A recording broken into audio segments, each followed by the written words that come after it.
Eu gostava de ler com os irmãos o texto que está nos versículos 11 a 19, porque fala sobre a gratidão de uma forma muito interessante. O texto diz assim: dirigindo-se a Jerusalém, Lucas 17, versículo 11, dirigindo-se a Jerusalém, estou a ler na nova versão transformadora, NVT. Dirigindo-se a Jerusalém, Jesus chegou à fronteira entre a Galiléia e Samaria. Ao entrar num povoado dali, 10 leprosos, mantendo certa distância, clamaram. Jesus, mestre, tenha misericórdia de nós. Ele olhou para eles e disse: vão e apresentem-se aos sacerdotes. E enquanto eles iam, foram curados da lepra. Um deles, ao ver-se curado, voltou a Jesus, louvando a Deus em alta voz, como nós fizemos há pouco.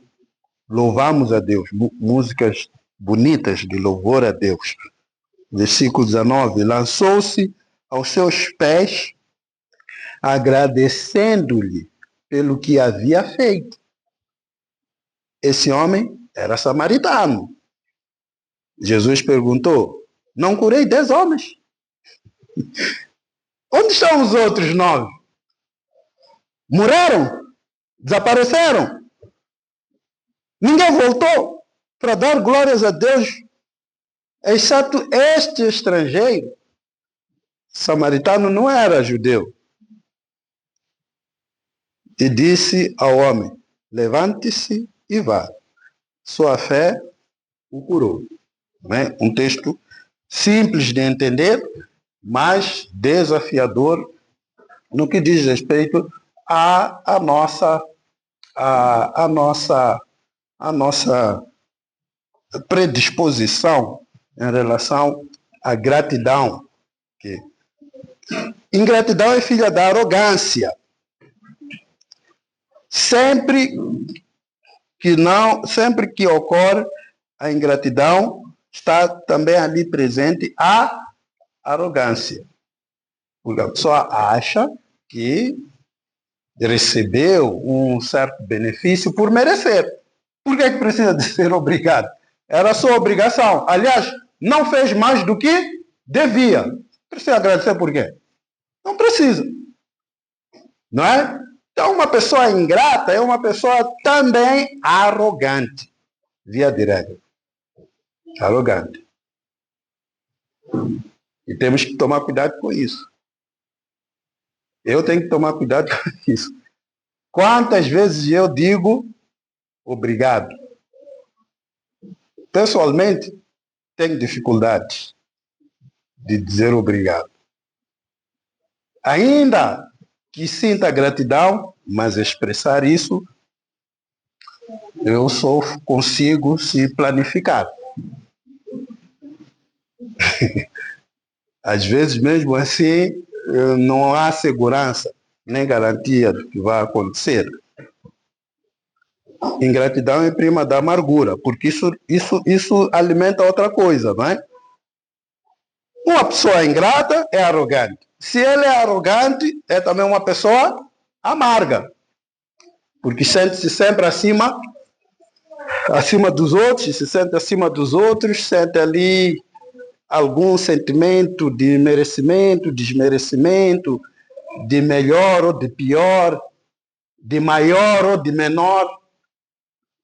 E isso traz, de fato, ressentimentos no coração, o que acaba gerando distanciamento, frieza nas relações.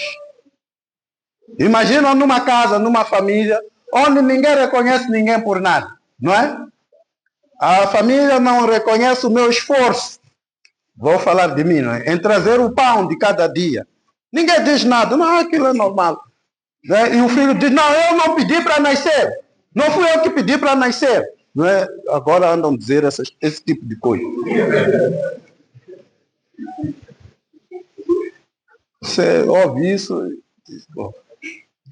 né? Onde o chefe da família não reconhece a esposa pelo esforço que faz, fica muito tempo em casa, cuida dos filhos, cuida da casa, cuida da alimentação, cria um ambiente de lar, não é? Ela cria o ambiente de lar. Nós mantemos a casa, mas elas criam o ambiente do lar. Não apreciamos essas coisas. Não verbalizamos gratidão. Em algum momento pode ficar complicado. E um lugar onde as pessoas, de facto, não são apreciadas por aquilo que fazem, podem sentir-se, de certa forma, distanciadas. E há aqui um exercício a fazer. A grande questão aqui, irmãos, é que a gratidão não é natural. Não é natural a ninguém. O ser humano, ele não é grato. Portanto, esperemos isto das pessoas. É normal as pessoas não serem gratas. Não há nenhum problema nisso do ponto de vista da natureza. O ser humano, ele é ingrato naturalmente. E se não exercitarmos isso de forma consciente, pode até parecer normal. Por causa do pecado, por causa da natureza pecaminosa que está em nós, nós não temos uma disposição para dizer obrigado, para reconhecer o outro. Isso é difícil. Demanda intencionalidade. Eu tenho que ser intencional, eu tenho que calcular, tenho que planificar, tenho que me esforçar a fazer isso. Se não fizer, não vou superar. E esse texto é um exemplo disso, porque Jesus Cristo, ele abençoou aqui 10 leprosos, mas apenas um voltou. E ele ficou admirado com aquela situação. Chamou a atenção a Jesus. Mas esses 10 leprosos, quando se aproximaram a Jesus, todos eles queriam que os seus problemas fossem resolvidos. E pelo contexto, aqueles leprosos, eles estavam excluídos da sua comunidade. Os leprosos naquele tempo eram excluídos. A lepra é altamente contagiosa. Não podiam conviver com seus familiares. Ficavam numa aldeia, numa vila de leprosos, geralmente um lugar fora da cidade, chamado fora do arraial. E lá eles tinham os seus utensílios, tinham os seus companheiros, também leprosos. E por alguma razão Jesus Cristo passou daquele lugar. É claro, a distância, né? A distância. Eu nem sei como eles souberam que Jesus estava lá, mas quando estamos numa situação de necessidade, de aflição, temos informação de tudo. Vocês sabem disso, né? Estamos sempre atentos. E eles estavam ali, Jesus está ali a passar, Jesus está ali, e gritaram, Jesus, tem misericórdia de nós. Né?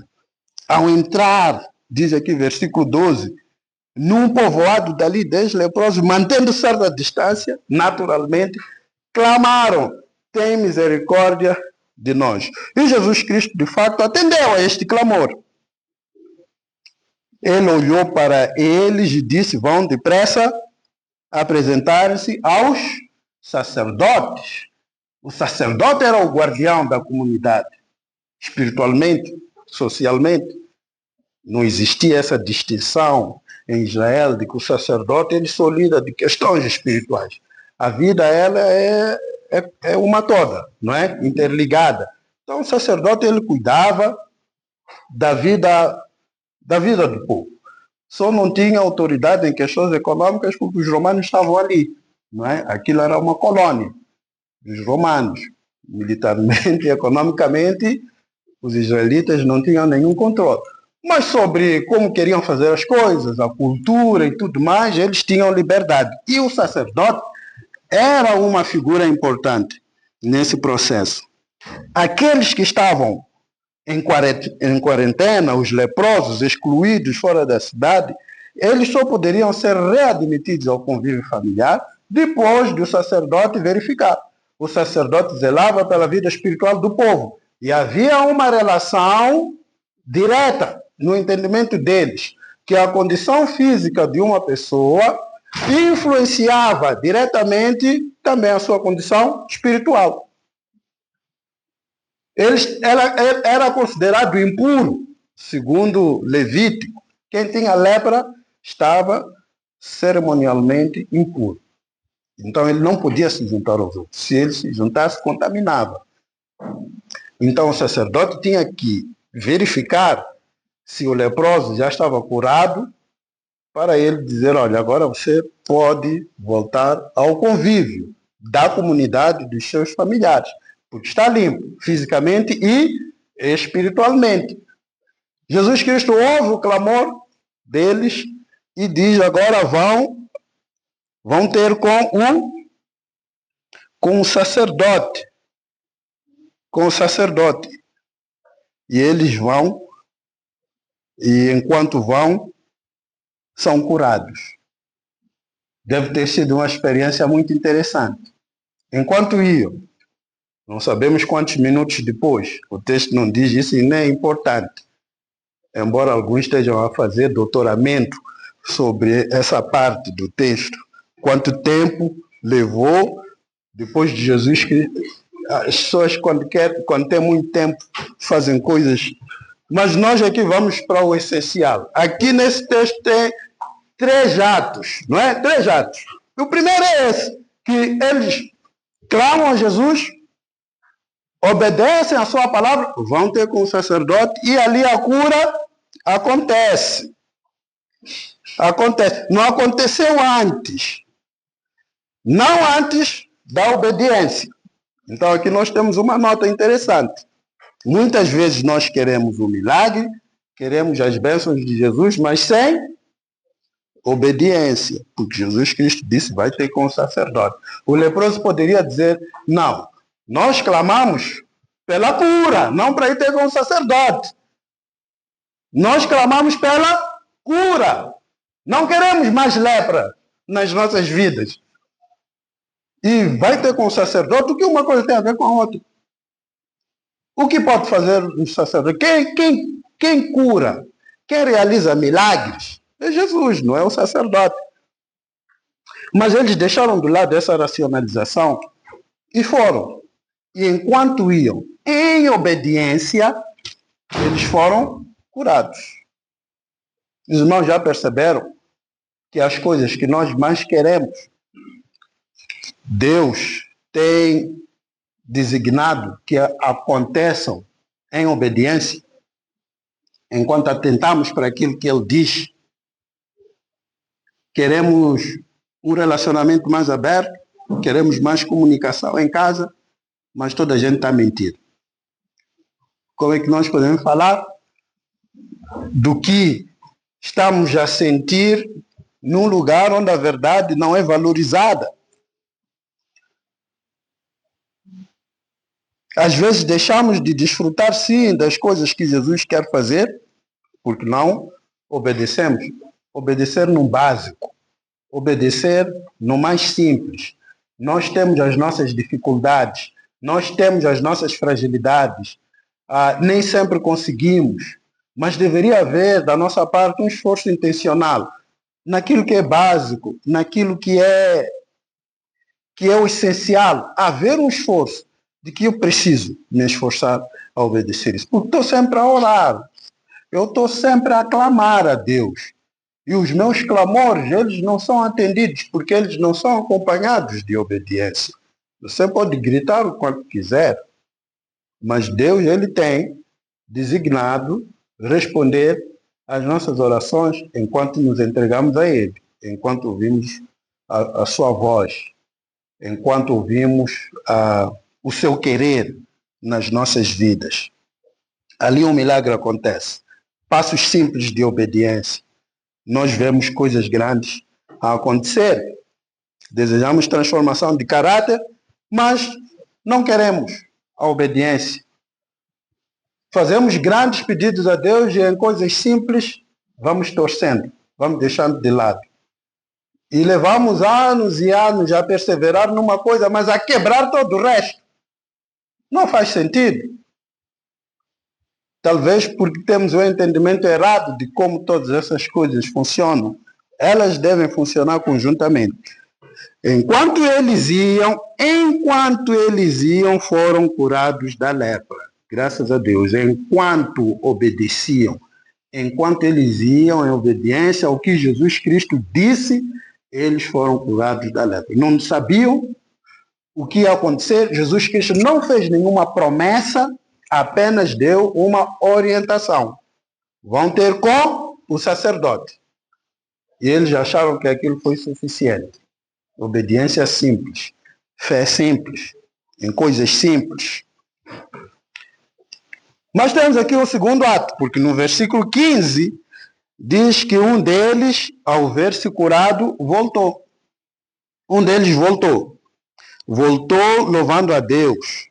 Lançou-se aos pés de Jesus, porque nós temos aqui não apenas o milagre, que alguns, os 9, só ficaram no milagre, mas este um voltou para agradecer.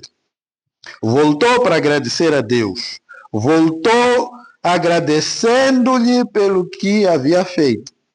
Esse homem era samaritano. Não vamos hoje aqui falar do samaritano, que era considerado um homem desprezível, sem virtudes espirituais. Era de um outro grupo étnico, desprezado pelos judeus. Estranhamente é este que volta e mostra-se de facto um homem maduro, nobre, digno, que compreendeu de facto o que Jesus Cristo quis dizer. Mas nós não vamos falar dele. Levaria-nos algum tempo, mas é muito interessante observar que este homem era um samaritano. Era aquele de quem não se esperava uma palavra de gratidão. Não se esperava deste homem. Não se esperava que ele voltasse para agradecer. Aliás, poderia se esperar de todos os outros. Eles só por último. Ele só por último. Mas ele foi e agradeceu a Deus. Agradeceu por tudo aquilo que havia recebido. Jesus notou que apenas um voltou para agradecer. Os outros seguiram o caminho. Os outros, na verdade, tinham já o que queriam, não é? Tinham ou não tinham? O clamor foi respondido ou não foi respondido? Voltar para quê? Para frente é o caminho. Não é? Para trás nunca mais. Para trás nunca mais. Para frente é o caminho. E foram. Né? E foram. Esses homens são complicados. Mas eu não estou a falar mal dos 9. Porque, pela ironia da história, nós nos parecemos mais com os 9. Não com aquele que voltou para agradecer. Sabiam disso? Ou eu estou a ler mal o texto e a situação? Pelo menos eu estaria nos 9. Honestamente, devo confessar, como já comecei. Eu estaria nos 9. Não creio. Não creio que seria aquele um que voltou. Então eu tenho que falar em voz baixa, não é? E limpar a minha boca antes de falar dos 9. Porque tenho mais a cara deles. Daqueles que recebem as coisas de Jesus e não sabem voltar para dizer obrigado. Se nem consigo fazer isso com pessoas, não consigo fazer com aqueles que eu vejo. Quanto mais com Jesus. Jesus nem está aqui, nem estou a ver. É uma relação mediada pela fé. Se não consigo fazer com pessoas, está ali um claro sinal de que com Deus acontece pouca coisa. E Jesus Cristo, ele nota essa falta de gratidão. Assim como nota nas nossas vidas essa falta de gratidão, ele notou também naquele momento. Quando aquele homem vem e agradece, ele diz, olha, eu não abençoei apenas uma pessoa, eu não disponibilizei o meu poder, a minha graça, para apenas uma pessoa.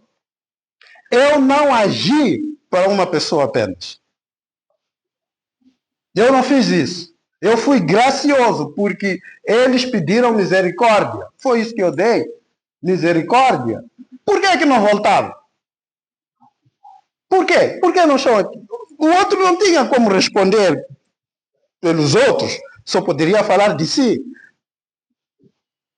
Mas como estava ali, Jesus quis conversar com ele. Onde é que estão os outros? Porque é o que está dito aqui. Jesus, ele diz, versículo 11, pergunta, aliás, Jesus pergunta, não curei 10 homens? Onde estão os outros 9? Toda vez que nós vamos agradecer a Jesus, talvez ele ainda se pergunte, mas eu não abençoei apenas um, nem 2. Eu cuidei de muitos. Onde é que estão esses tantos? Ninguém voltou para dar glórias a Deus, embora no momento da bênção tenha dito glória a Deus, mas não deu glórias a Deus. Disse glória a Deus porque a sua necessidade foi resolvida, mas não deu glórias a Deus. Exceto esse estrangeiro.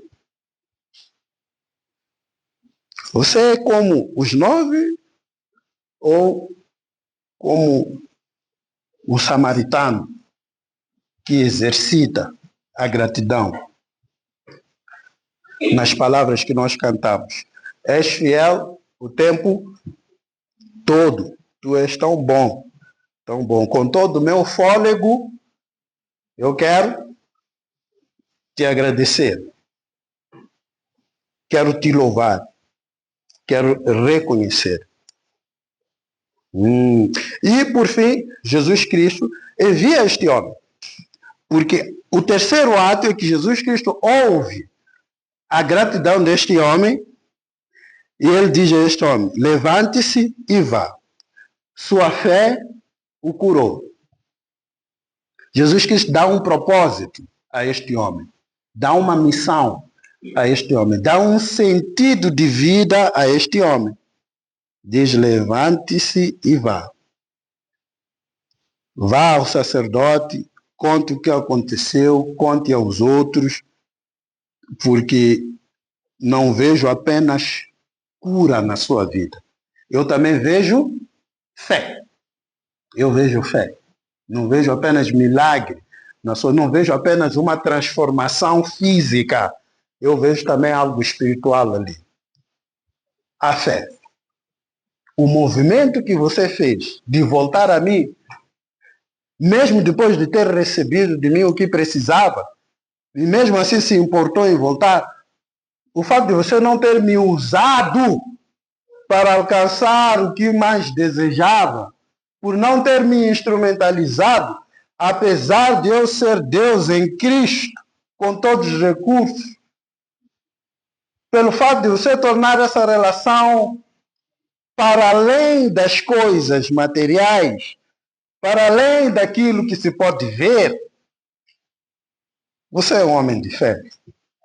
Você entendeu o propósito de tudo aquilo que eu fiz. Você transcendeu. Então vá, porque ali é fé, a fé. Jesus Cristo percebe que existe fé. Jesus Cristo percebe que esse homem possui fé, diz sua fé. Dos 9, não sabemos, porque a história deles terminou com as coisas que eles queriam. A cura. E dali em diante, o texto não gasta mais palavras em falar deles, porque tudo já foi dito a respeito deles. Só fica esse homem de gratidão. Será que sou eu? Este homem que volta, agradece a Jesus, reconhece e recebe de Jesus uma missão. Queridos irmãos, sei que é difícil exercitarmos a gratidão, porque ela não é natural. A ingratidão é o que mais nos identifica. Facilmente nos esquecemos das coisas que Deus faz. A ingratidão, ela sofre de amnésia. Ela se esquece facilmente das coisas que nós não apenas recebemos de Deus, mas de coisas boas que pessoas fazem por nós, facilmente nos esquecemos, apagamos. É como se elas nunca existissem. Tiramos da memória de coisas boas, provavelmente ao longo deste ano, nos seus relacionamentos, na sua jornada, na sua caminhada, você foi alvo de amor e cuidado de muitas pessoas. E Deus usou pessoas para concretizar isso. Mas pode ser que, por alguma razão, eu, assim como você, não tenhamos percebido isso. Ou se percebemos, já nos esquecemos. Faz parte da gratidão.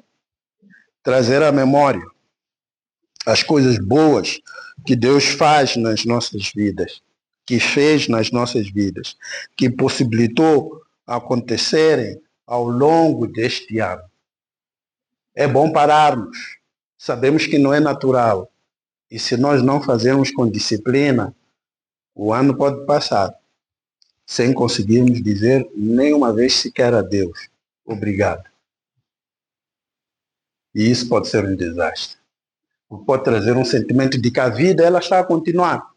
Do mesmo jeito, nada muda, nada acontece, mas há muita coisa que acontece. Vamos praticar, porque a gratidão ela não flui naturalmente, ela demanda intencionalidade. Três linhas aqui para nos ajudar a praticar a gratidão. Primeiro, eu gostava que você pudesse enumerar. Você tem telefone, porque hoje já não se usa mais caneta e papel, né? Mas se tem caneta e papel, pode usar. Mas no seu celular, ou com uma caneta e papel, anote agora. Não é natural. Se você não fazer agora, pode ficar difícil depois. Anota. Anota no seu celular. Anota no seu bloco, não sei, mas anota. Porque ela não é natural. E se você não fizer, você vai se esquecer. Anota, enumere motivos de gratidão. Quantas coisas Deus fez na sua vida? Enumere 2 motivos, 3 motivos de coisas maravilhosas que aconteceram na sua vida. E que não seria bom você continuar como se essas coisas não tivessem acontecido. Porque você sabe como estava antes delas acontecerem.